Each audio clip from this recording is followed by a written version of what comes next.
Anyway, so I think I stayed in this beautiful state as I review it, and now I stay. I go back there as much as I can. I'm usually living in it, but I'm not perfect. Yeah. I still, and then things started to, be different because I had a different perspective, I had a different heart, I had a different, movement. I became a different person, a different identity, right? I wasn't this broken woman, right? I was now becoming. Yeah. And I don't think we ever arrive. Our journey is forever with God, right? But I am always seeking to become, right? What is the next thing? How do I expand? And you are too. I see it all the time. Yeah. But that's my identity, right? Yeah. And I didn't do it on purpose. I didn't know I was doing this. It just started to happen. And so after a few months, I was just feeling good and things were happening well. And I was like, you know what? I've always been good at helping people start businesses, and that was kind of what I did, and strategy and all that. Let me become a coach. And so I found a coach. I didn't really have the money. I borrowed the money from my sister, and so then those decisions started to happen, right? And then the people that I was coaching were having so much success. And part of it was strategy, like business strategy, which I'm really good at. Yeah. I use business strategy as well as the spiritual and the abundance component, and that really fits great. That's the puzzle, right? But for a long time, I sat in strategy only, and I built I was near a $500,000 business, coaching business, but again got into the something's missing. And I actually went to a place that you and I go. I went to Guatemala, and I was ready to quit. I was like, what else do I need to be doing? I'm going to burn this down. Yeah. And it became, again, you and I probably too have some spiritual connection that we seek on purpose, right? And the intuitive voice said to me, don't burn it down. Add me in. Add me in. Love that. Yeah. And I wasn't. I mean, I would have been able to talk to you about it, but I wasn't like talking about God with people. Wasn't talking about their spirituality, their identity in their spiritual sense. And when I added that in, everything changed. Everything changed. And I think you've experienced that as well. I have. Yeah, it's interesting, and I appreciate what you shared. Not everybody has to go through the same journey that we did in regards to contemplating at the end of our life. But there's the missing element that Paula shared, and for me, it's the spiritual element. There's something within us that I believe that God puts within us, and it's like a seed.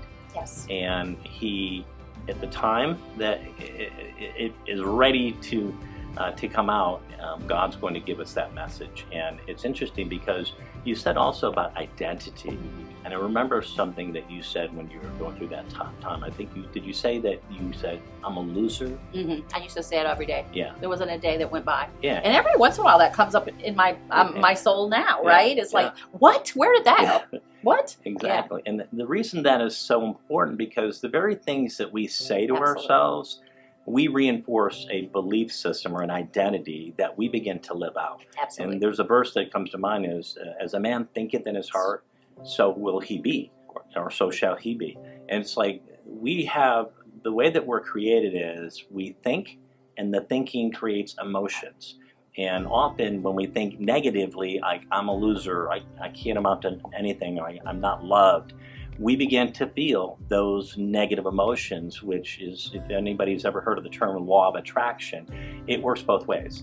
And it's interesting when you began to change your thinking and started to focus more on things that were what would be positive, higher energy, what happened? You saw...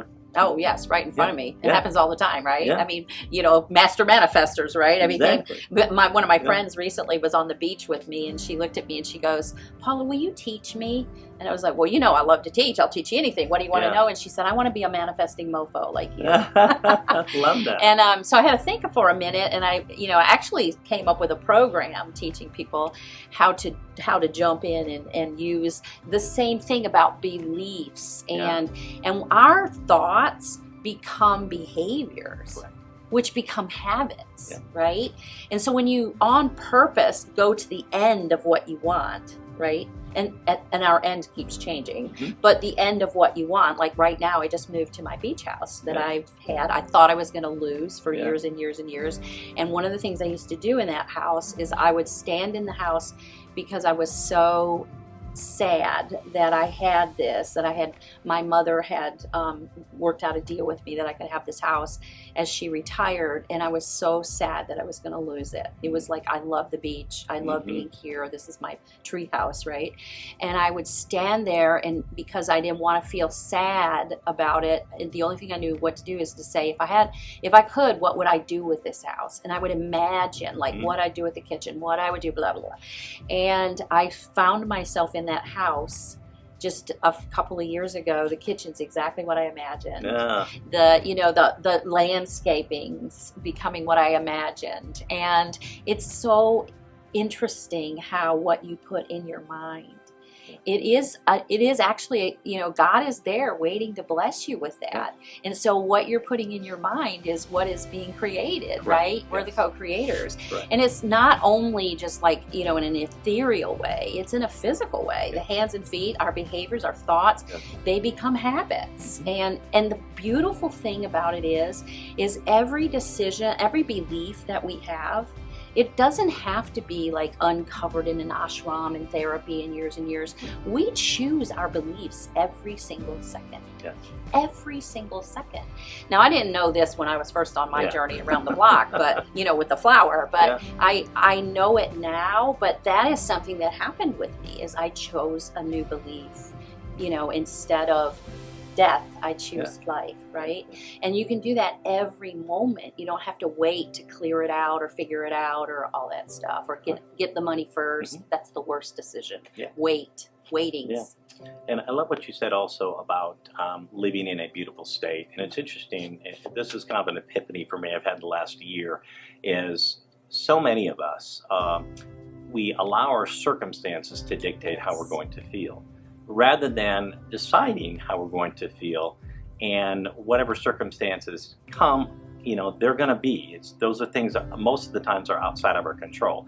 But if we choose to live in that beautiful state, and that really is choosing to be joyful, to live in peace, to be kind, compassionate, loving. When we choose to live in that beautiful state, regardless of the circumstance, regardless of the storm, and for me, there's a perfect picture of the disciples were in the boat and the storm is raging and Jesus is sleeping peacefully. And I'm thinking, that's cool. I would kind of like to have that state, and that is possible. And like Paula said, it's not something that happens overnight. It is something that we train ourselves, because I'm one of those individuals that believes that 90 to 95% of our choices we make are unconscious, which means they're in some kind of file system in our brain of habits we've done.